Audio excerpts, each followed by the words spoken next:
Coverage of cricket is wide and varied. It's not just about commentating and pointing a TV camera or writing down some witty words in the local newspaper. You need visuals. Now, visuals don't only come from the telly or videos or social media. There is still a huge demand for good old-fashioned photography. And one of the best known names locally in not only cricket photography, but sports photography in a wider sense is John Wagstaff. And John joins me this morning. John, how are you? I'm very well, sir. Thank you very much. How are you? You're looking very well. I'd hardly recognise you without your long flowing locks. Yeah. I know that was a midlife crisis, I think. You'll be buying a guitar and joining a band next.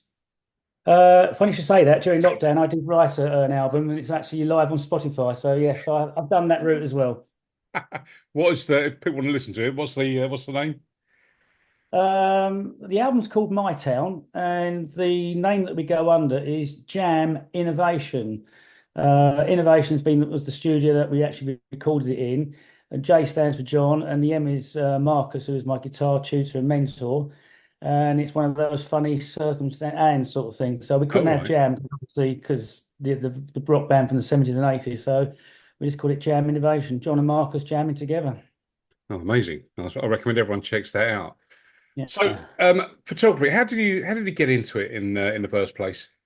I started at a really early age. I mean, my father was a motoring correspondent for Reuters, and before that, Associated Press. And I was very, very fortunate as a young lad growing up. I could go to all the motor race meetings with him.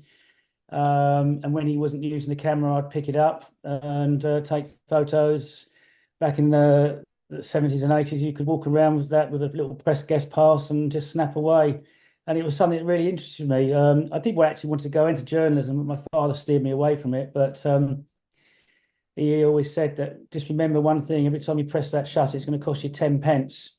Get someone else to pay for it. So, and that was the day and the age of film. But yeah, I really enjoy taking pictures because purely I believe the camera doesn't tell lies, and if you can get that moment, create that memory, it's there for you forever. I mean, I know the software can adjust people's faces and backgrounds and stuff like that, and you can manipulate pictures through Photoshop and Lightroom, but once you've got the snap, you're never going to take it away, obviously, unless you delete it. Bit like music. I'm loving how this Yeah, conversation is going. A bit like music. You have people that say that music still sounds better on vinyl than it does in any digital yeah. conversion. When I talk to photographers or I've read photographers being interviewed, there seems to be a debate amongst photographs taken on a film camera as opposed to a digital camera. Have you got any views on the difference between those two? Well, I'm surprised. I mean, I speak to a few students now and then, and when they're at sixth form college or university, and they're using film, and I don't understand why. But I think that's because they're being told the old-fashioned way, and they actually have the print there. And I actually did see some the other day with a Polaroid Instamatic, where they took to a party, and they could actually produce the picture there and then. And I know obviously with my digital setup, I can go to an event and have a printer with me, take a photograph, whether it be an under 16s football game or someone's party, whatever. You can produce that picture there and then for the parents, but obviously it does take time, it takes money, it's more expensive and things like that. But yeah, I mean, I when I was learning with my father, we had a dark room up in the loft, and yes, I learned how to develop in black and white. It gives you that more satisfaction, I believe, and you can do your own enlarging, etc. But I don't know why you want to do it now. What with the cameras can shoot up to God knows 102,000 ISO. Shutter speeds can go up to 32 thousandths of a second, and you just bang, you got it. People are not so much worried in sport about the quality of the pitch. They just want to see the guy scoring the goal, taking the wicket, scoring the try, and that's what goes to the papers and sells the papers. I mean, the old days is photos used to sell papers, and people used to buy it, especially in the old Southend Standard era. And that's going back a long, long time. Well, there are still lots of awards for sports photography, and I always look forward to seeing some of these selections. Um, let's just start with cricket. Is there a particular skill or knack to taking successful cricket photographs? Um, we spoke briefly about this before the interview, and I did play the game from an early age as well, and participated in a high standard of cricket in the Essex League. I think when you've played the game, you know what to expect in the game of cricket. So, for example, if a team's chasing a big score, you know they're going to go after it from the word go. And if someone's bowling left arm around the wicket and it keeps dropping short, you know they're going to be pulling it through the leg side and stuff. So, yeah, I mean, there is a knack, there is a skill. It's just basically having that experience. And I would say being in the right place at the right time. You know, when you go to Lords, you can see around the ground, there's photographers situated square leg, backward point, long on, long off, behind the wicket. Bit like having, not Hawkeye, whatever their review system is. I can't remember what they call it now. Yeah. You know, the ball tracking, they have cameras in different positions, but then obviously companies, whether it be, I don't know, Focal Images or Getty, they employ all those photographers. And what they do is they concentrate on one person. And if that person's doing something illegally, they get caught out, you know, whether it's tampering with the ball or, you know, doing something, they're just caught on camera. And that's how they do it. I mean, sometimes they're taking photographs. I've been fortunate enough. I've watched the ball hit the edge of the bat. I've just adjusted the camera slightly to the left, and I've actually got the guy taking the catch at second or first slip. But if there was a team of us, one would be on the batsman, one would be on the bowler, and one would be on the close fielders, sort of thing. But as a one-man band, you know, you 9 times out of 10, you've got the wicket being broken by the ball, and then you just then take that. I take the focus away from that, and then I just go onto the fielder celebrating or the bowler, and you can capture those images. You talk about competitions. I entered one with the MCC once, or Wisden, I should say. Sent my photograph in, and it was taken. The game, it was Chelmsford, I think, versus Brentwood when they had an overseas player, and he just ripped through the Chelmsford batting. I got the left arm overtaking the wicket. I had the umpire in the background. I had the non-striking batsman in the background. I had the keeper celebrating. I had the batsman looking back over his, seeing the bails in the air, the ball was in the air. I thought, I've got everything in the picture. This is a winner. Put it in before the end of September. January, the results were announced, and the winner was a person with a cricketer standing in front of a crowd in 30,000 people, just with his arms in the air. And because he captured the moment, it was just a colour. And I thought, how the hell did that win? But there you go. Sometimes it depends who's on the panel, really. Yeah. It's not just action. You know, sports pictures don't win competitions just for action. Sometimes the expression, as I say to people, it's trying to capture that moment. Satisfaction, you know, jubilation, sometimes disappointment. And, you know, when you get players consoling each other after a game, that can tell a story. Parents going up and grabbing, you know, their child and saying, unlucky son or daughter, you know, you did your best. It's just capturing those moments at the time, and they create those memories. And hopefully it's good memories for them if they're on the winning side. But, you know, a lot of parents just like the picture because they say, well, my son, my daughter took part in that game. Yeah.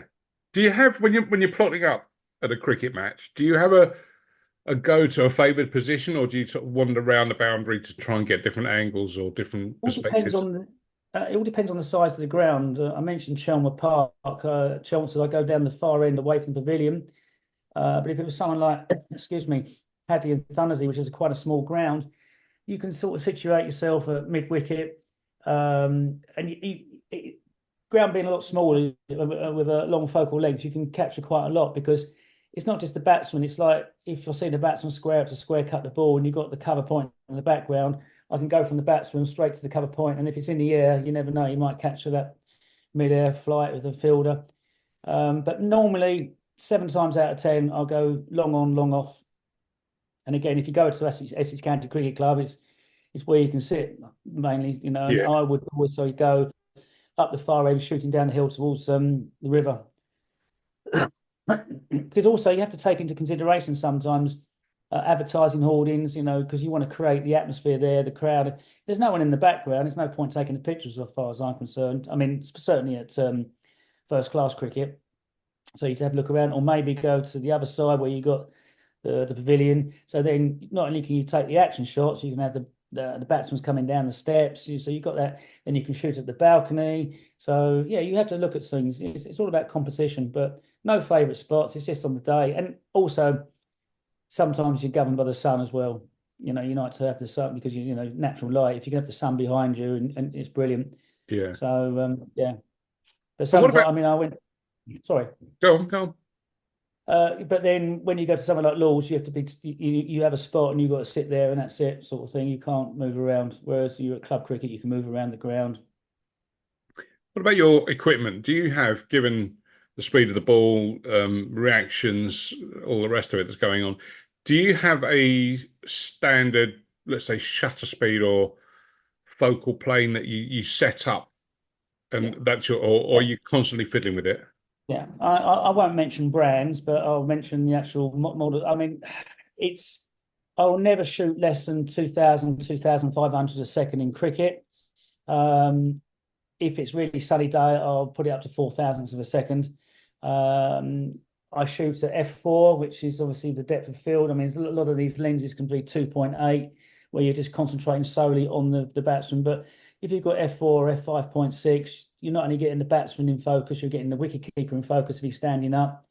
And obviously, the ISO, we set it out. I try not to go above 800, but again, if we get dark clouds coming in, or it's coming towards the end of play, or we're under floodlights, then the ISO, which obviously adjusts the metering towards the actual film, which we were in the old days. It's just a case of just basically playing around with those settings. As I said to you earlier, you need to get that picture, and if it's a little bit grainy, but at least you've got the picture of somebody scoring the goal or the try or hitting the winning runs. That's what it's all about. But yeah, I mean, if you're doing car racing, it's sometimes people say, well, why are you shooting at 150th or 100th of a second? But you're panning, so you can, stop the car, but the background's blur, so you create that motion. A lot of people say, well, why don't you shoot at 2,000ths or 5,000ths of a second? But if you freeze that car still, it's like you and me just sort of getting the car, parking it on a track. It could be parked up. It doesn't create that sort of motion. Yeah. But it's a difficult skill, but that's why we shoot 15 frames, maybe 20 frames a second, because then you probably get 3 or 4 keepers out of it. Well, it's like you were saying earlier about that other that photograph that won the award for cricket. It's about Yeah, composition and creating. And I think, yeah, you're right. That with racing cars, you want to convey that essence of speed yeah, in the photograph and what's going on. Because otherwise, like you say, it just looks like a car that's parked up, doesn't it? yeah, it does. I mean, yeah, you mentioned there about working on other sports, and so I'm clearly assuming that there are different disciplines for different sports. And I mean, how we've talked about cricket, but how does that compare to, let's say, photographing a game of rugby or a game of football, a field game? What are the differences there? Difficult for me in rugby because my son's actually co-captain of Southend Rugby Club, and when you go and support your son, you want to take as much pictures of him. And the big joke about it at Southend is the players say, if you want John Wagstaff to take your photograph, make sure you're running next door, next to Matt Wagstaff, or you're in the background because then you're in the picture. Again, rugby is a great game because you're getting a lot of action. You're getting a lot of people running into each other to tackle. It's more physical. You get the expressions. Again, I look to shoot at a high shutter speed purely because if that tackle is in mid-air and the boots are flying around, you want to sort of freeze that. And if the ball's being passed, sometimes I'm fortunate enough to get the actual logo of the ball, frozen. But yeah, it's again, it's all about depth of field. But if you actually concentrate on one player, you just want them in focus. You're not worried about anybody else. If they're scoring the try, that's what you want to get. But it's yeah. I mean, took a lovely photograph last year where the linesman was running down the wing and the guy scored in the corner, and then it was a try, and then the linesman was celebrating in the background, giving the old thumbs up. And I thought, well, he shouldn't really be doing that. It should be neutral. But it was a great picture. It just told a story. He was happy, the player scored, and the celebration was amazing. But yeah, but that happens at amateur level, though, doesn't it? So yeah, Well, you say that. I remember in a Liverpool game, I mean, more than a few years ago, of a referee yeah, celebrating or fist pumping a Liverpool goal and was dragged across the coals afterwards. But he said that he was doing that because he'd played advantage instead of blowing Okay. up, and that led Mm, to the goal. So, I mean, I guess at whatever level, if you're involved in the game and passionate yeah, about what you're doing, the emotions are occasionally going to yeah. spill over, aren't they? But the thing is, with sports photography, because I've been out and around the circuit in the southeast of England and all over Essex, not just doing the Essex Cricket League, but I've also ventured into the East Anglian Premier League because I live up North Essex way now. Uh, I enjoy the photography, but being a past cricketer, I enjoy watching the cricket as well. The standard is great. I just think it's not that far off county standard. But you see some of the players that have played in Essex League cricket. I mean, we can talk about Nick Brown, can't we? South Woodford, Daniel Lawrence, Chinkford. They've all gone on to play a decent level, and one of them's actually played for England. And you go back yesteryear when I was a kid watching Graham Gooch play, and I think I was fortunate enough one year I played for Hagley against Colchester, and we were up against Neil Foster and Oh. Nadim Shahid and John Stevenson and Derek Pringle. And you think, God, what's going to happen here? So get me down the other end, please, quickly. But no, that was good. I mean, those days, I mean, to play against those cricketers was just amazing. But my claim to fame was as a player playing against Ilford, and John Lever bowled me, and my stump went out the ground, and I was walking off, and I got called back because the umpire said it was a no ball. I said, no, I'm Oh. going. Well, that was back in the early 90s, but no, it's been a great league over the years. There's been some good players, and there still are. Yeah, I constantly bang on to anyone that's listening that if Essex are away or for whatever reason they're not playing, get down to the local club. I mean, it doesn't even have to be Essex Premier League because, Oh, you know, the standard right across the county, across all the clubs, is so good. And yes, you might see the occasional superstar, but I'll tell you what, club players are not too far behind. You will still find players that are you'll say, well, blimey, he's good. Why hasn't he yeah. been picked up? It is, it's not. It's a long way from watching Sunday pub cricket. Oh, without a doubt. And even if you go to your local village, you get some good cricketers, and some people stand out. But I think at the end of the day, it's just a great sport. But then you talk to an American about it, and you said you play for 5 days and it's a draw. How does that work out? It's a bit frustrating sometimes, isn't it? On that basis, I avoid talking to Americans. All right. So, what's next then? The cricket season's winding up. Are you sort of spending the winter on football and rugby, I guess? Uh, Well, the thing is, with my photography, and I'm pretty much, I do have a little small part-time job, but I sort of help tick over in the background. But yes, I'm contracted to Southend Rugby Club. There's two of us that do the actual photography work. There's myself and Steve Linsell. So we go around, support them. They got promoted last year. They're in Regional One, Southeast. I mean, some of the games are up my way, like Sudbury, North Walsham. Uh, so it's quite close to home. So I concentrate on that.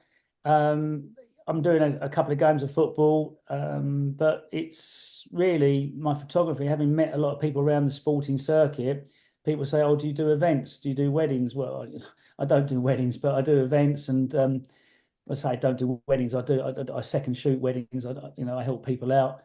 But there's I do events. Go to London sometimes, and someone's got a corporate event going on. I take those, do professional headshots. So I keep busy in that side of field as well. But no, if anybody wants anything covered, and I'm free and available, done a bit of cycling. There's obviously people cycle through these villages and stuff, and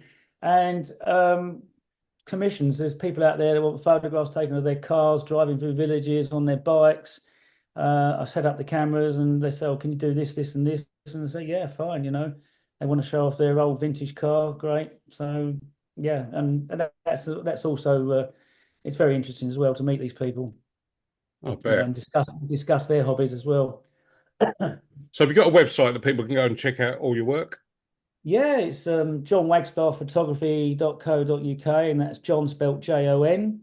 And yeah, and you can see my whole portfolio there, a little bit about me, the equipment I use, why I use it, how I shoot, and yeah, anything ranges from, I don't know, we're talking about roller skating to football to cricket and motorsport as well. So the only thing I haven't really done much of is swimming, but it's quite I quite like to sort of venture into that because I just think it's mate because you can get some fantastic photographs with the the water, the diving in, and certainly with the breaststroke, but coming in and out of the water. So I think that yeah, that'd be quite good to do. But no, I've got a bit of work I'm doing for a school in Hertfordshire as well, so do some of their festivals. So yeah, it keeps me busy. I bet it does. I bet it does. And if there's anyone out there involved with organised swimming events, get in touch with John and get him along, and let's see what works of Yeah. art he can produce. Now, before you go, just once again, plug that Spotify music and your band, and Well, let me it's have a listen. I'm not that good, but there you go. It's the album's called My Town. It's a picture of me sitting on the jetty looking out to the sea with the sun going down. It was written during lockdown, and well, it took me 4 years to write it. And we're known as Jam Innovation. Fantastic, John. Really great talking, and I will come and catch up. I will stay in touch with you, and if you're at a rugby or football match nearby, I'll come down and distract you so you miss that magical moment. Yeah. Or if I'm passing Billericay, yeah. Absolutely, absolutely. That's John Yeah. Wagstaff, photographer extraordinaire, and many thanks for your time. Thanks, Darren. Cheers. Much appreciated.